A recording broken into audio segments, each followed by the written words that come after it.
આદરણીય પ્રિન્સિપલ, શિક્ષકગણો અને વહાલા વિદ્યાર્થીઓ તથા ગામના વડીલો, માતાઓ તથા બહેનો અને મારા ભાઈઓ, આજે 26મી જાન્યુઆરી આપણા ગણતંત્ર દિવસના પવિત્ર અવસરે બેટી બચાવો દેશ બચાવોની થીમ પર મારા વિચારો રજૂ કરવાની તક મળી તે બદલ હું સૌનો આભાર માનું છું.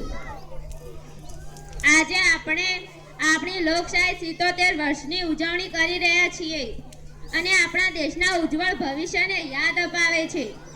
આપણે દેશમાં દીકરીઓ ફક્ત દીકરીઓ નથી, પરંતુ કુદરતનું અદ્ભુત સર્જન છે. તેઓ લક્ષ્મી છે અને સરસ્વતી છે અને દેશની સાચી શક્તિ છે. પણ ક્યારેક સમાજમાં દીકરીને બોજ માનવામાં આવતો હોય છે. આ વિચારધારાઓ બદલવાની જરૂર છે.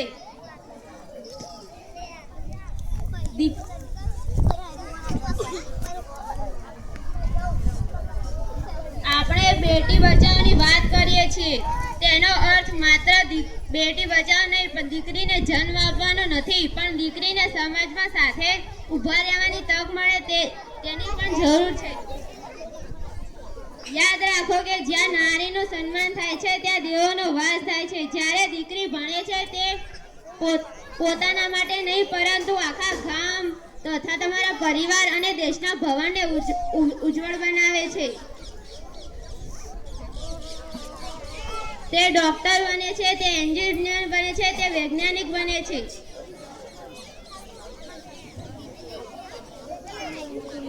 તેને તમે તેની પ્રગતિમાં યોગદાન આપો. આપણે પણ આપણું એવું કાદરપુર ગામ બનાવવું છે જ્યાં દરેક દીકરી ભણે, દરેક દીકરી આગળ વધે. આપણે પણ આપણી દીકરીને એવી બનાવીએ કે તે પોતાના પગ ઉપર ઊભી રહી શકે.